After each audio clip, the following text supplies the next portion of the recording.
চিনি দিয়ে নিলাম দুধের মধ্যে, দুধে দেখো ধোঁয়া বেরোচ্ছে।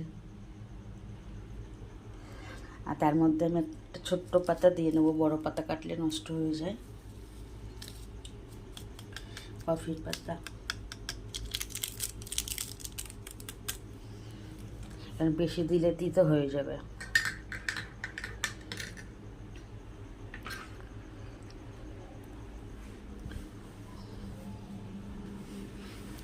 আমাদের এখানে খুব ভালো গরম পড়েছে, এই দেখো কত সুন্দর কালার এসে গেছে।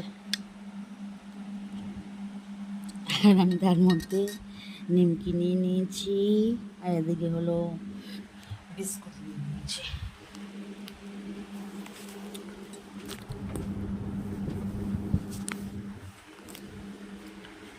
খুব গরম, খেতে পারছি না। দেখো নিমকি, বিস্কুট, কফি। টাটা।